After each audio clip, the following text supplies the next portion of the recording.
ಉದ್ಯೋಗ ವ್ಯವಸ್ಥೆಗೆ ಖಾತ್ರಿಯಾಗಿದೆ, ಅಲ್ಲಿನ ಬಿಡದಿಯ ಜನರು ಬಹಳ ಖುಷಿಯಲ್ಲಿದ್ದಾರೆ ಅಂತ ಅಂದ್ರೆ ಅಲ್ಲಿ ಬೇರೆ ತರದ ಚಲಾವಣೆಗೆ ವೆಲ್ಕಮ್ ಮಾಡಿದ್ದಾರೆ ಕುಮಾರಸ್ವಾಮಿಯವರು. ಕುಮಾರಸ್ವಾಮಿಯವರು ಏನಾಗಿದೆ, ಇವಾಗ ರಾಜಕೀಯ ಮಾಡಬೇಕು, ಅವರಿಗೆ ನೀಟ್ ಆಗಲಿ ಅಥವಾ ಯಾವುದೇ ತೊಂದರೆ ಆಗಲಿ ಅವ್ರಿಗೆ ಗೊತ್ತಿಲ್ಲ. ಮುಂಚೆಯಿಂದನೂ ಕೂಡ ಯೂಟರ್ನ್ ಮಾಡ್ಕೊಂಡೇ ಬಂದಿದ್ದಾರೆ. ಅವ್ರ ವಿಚಾರ ಜೊತೆಗೆ ಅವರು ಏನಂದ್ರೆ ಸ್ಟಾರ್ಟ್ ಮಾಡಿದ್ದೆ, ನೋಟಿಫಿಕೇಶನ್ ಸ್ಟಾರ್ಟ್ ಮಾಡಿದ್ದೆ ಕುಮಾರಸ್ವಾಮಿಯವರು ಅಂತ ಕೂಡ ಕಾನೂನು ಒಳಗಡೆ ಇದೆ, ಕಾನೂನು ಮಾಡಿ ಹೋಗಿರೋದನ್ನ. ಅಷ್ಟು ಅಲ್ಲಿರುವ ಜನರ ಮೇಲೆ ಏನಾದರೂ ತೊಂದರೆ ಮಾಡಬಾರ್ದು, ಅವ್ರಿಗೆ ಯಾವುದೇ ತರ ತೊಂದರೆ ಆಗ್ಬಾರ್ದು ಅಂದ್ರೆ ಅವತ್ತೇ ಡಿನೋಟಿಫಿಕೇಶನ್ ಮಾಡಬೇಕಿತ್ತು.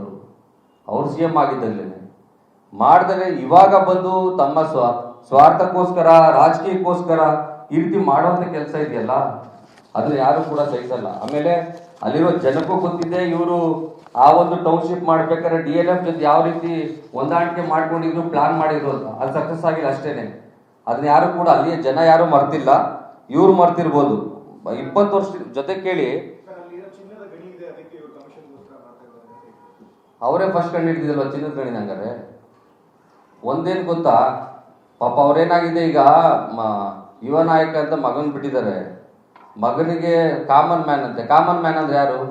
ಕಾಮನ್ ಮ್ಯಾನ್ ಯಾರನ್ನು ಕೂಡ ಎಕ್ಸ್ ಚೀಫ್ ಮಿನಿಸ್ಟರ್ ಮನೆಯಿಂದ ಬರಲ್ಲ, ಎಕ್ಸ್ ಪ್ರೈಮ್ ಮಿನಿಸ್ಟರ್ ಮನೆಯಿಂದ ಬರಲ್ಲ. ಕಾಮನ್ ಮ್ಯಾನ್ ಯಾರಾದ್ರೂ ಕೂಡ ಯಾವುದೋ ಬಡವ್ರ ಮನೆಯಿಂದ ನಾರ್ಮಲ್ ಕೆಲಸ ಮಾಡ್ಕೊಂಡು ದುಡ್ಕೊಂಡು ಅವ್ರ ಬಗ್ಗೆ ಕ್ವಶನ್ ಮಾಡ್ತಾರೆ, ಅದು ಕಾಮನ್ ಮ್ಯಾನ್.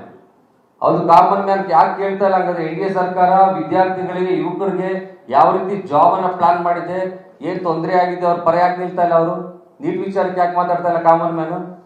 ಅದ್ರ ಬೇರೆ ಕನ್ನಡ ಅಂತೆ. ಹೌದಪ್ಪ, NDA ವೆಲ್ಕಮ್ ಮಾಡಿದೆ, BJP ಬ್ಯಾನರ್ಗಳೆಲ್ಲ ಒಂದು ಕನ್ನಡನೂ ಇಲ್ಲ. ಕನ್ನಡದ ಬಗ್ಗೆ ಮಾತಾಡ್ಬೇಕಲ್ಲ ಕನ್ನಡದ ಯುವಕ. ಕನ್ನಡದ ಯುವಕನಿಗೆ ಅವ್ರು ಇಷ್ಟ ಬಂದಂಗೆ ಹೇಳ್ಕೊಂಡ್ರೆ ಕನ್ನಡದ ಯುವಕ ಅಲ್ಲ. ಸಮಸ್ಯೆ ಎಲ್ಲಿರುತ್ತೆ ಅಲ್ಲಿ ಬಂದು ಸರಿಯಾದ ರೀತಿಯಲ್ಲಿ ಕೆಲಸ ಮಾಡಬೇಕು, ಅದು ಕನ್ನಡದ ಯುವಕದ ಕೆಲಸ. DK ಶಿವಕುಮಾರ್ಗೆ ಸಾಯಿಬಾ ಬಾಪ ಅಂತ ಅಂದ್ಬಿಟ್ರೆ ಯಾರಿಗೆ ಕೇಳ್ತಾರೆ? ನಿಮ್ಮ ಏನು ಚೀಫ್ ಮಿನಿಸ್ಟರ್ ಮನೆಯಿಂದ ಅಥವಾ ಪ್ರೈಮ್ ಮಿನಿಸ್ಟರ್ ಮನೆಯಿಂದ ಬಂದು ನಾಯಕನಾಗೋದು ಈಸಿ. ಸಾಮಾನ್ಯ ಚಳುವಳಿಯಿಂದ ಬಂದು, ವಿದ್ಯಾರ್ಥಿ ಚಳುವಳಿಯಿಂದ ಬಂದು ಸತತವಾಗಿ 8-9 ಬಾರಿ ಎಲೆಕ್ಷನ್ ನಿಂತು ನಾನ್ ಸ್ಟಾಪ್ ಗೆದ್ಕೊಂಡು ಬರ್ತಾ ಇರೋದು, ಚಳುವಳಿಯಿಂದ ಬಂದ ನಾಯಕರಾಗಿರೋದು. ಈಜಿಲ್ ಬಂದು ನಮ್ಮನೆ ಕಂಪ್ನಿ ಅದು ಸೈನ್ ಹಾಕೊಂಡು ಲೆಟ್ ಹೊಡ್ಕೊಳ್ಳೋದಲ್ಲ. ನಿಮ್ಮ ಮನೆ ಕಂಪ್ನಿ ಅದಪ್ಪ, ಅದು JDS ನಿಮ್ಮ ಮನೆ ಕಂಪ್ನಿ ಅಂತಮ್ಮ. ಬಾರಿಯೋ ಬೇರೆ ಯಾರು ಮಾಡೇ ಇಲ್ಲ ಕೆಲಸ ಅನ್ನೋ ರೀತಿಲಿ ಒಂದ್ ತಿಳ್ಕೊಳ್ಳಿ.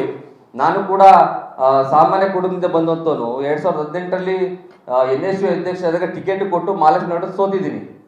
ಏನು ಹಂಗಾದ್ರೆ ನಾನು ಯಾರೋ ಎಸ್ ಚೀಫ್ ಮಿನಿಸ್ಟರ್ ಮಗ ಅಂತ ಕೊಟ್ರ ಟಿಕೆಟ್? ಇಲ್ಲಲ್ಲ, ಕೆಲಸ ಮಾಡಿದ್ದೆ, ಚಳುವಳಿ ಭಾಗವಹಿಸಿದ್ದೆ, ಹೋರಾಟವನ್ನ ಮಾಡಿದ್ದೆ. ಅವ್ರು ಹೇಳ್ಬೋದು ನನಗೆ, ನೀವು ನಿಮ್ ಸರ್ಕಾರ ಇದೆ ಹೋರಾಟ ಮಾಡಲ್ಲ ಅಂತ. 2013-18ರಲ್ಲಿ ನಮ್ದೇ ಸರ್ಕಾರ ಇದ್ದು, ರಾಯರೆಡ್ಡಿಯವರೇ ಎಜುಕೇಶನ್ ಮಿನಿಸ್ಟರ್ ಇದ್ದು. ಬ್ಯಾಕ್ಲಾಗ್ ವಿಚಾರಕ್ಕೆ, ಇಂಜಿನಿಯರಿಂಗ್ ಬ್ಯಾಕ್ಲಾಗ್ ವಿಚಾರಕ್ಕೆ ನಾನೇ ಮೊದಲಾಗಿ ಪ್ರೊಟೆಸ್ಟ್ ಮಾಡಿದ್ದು.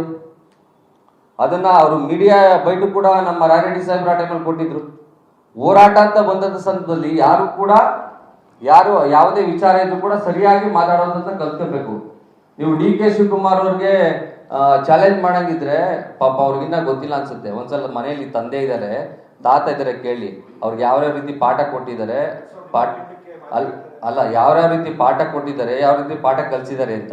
ಆ ಪಾಠ ಕಲಿಸಿದಾಗ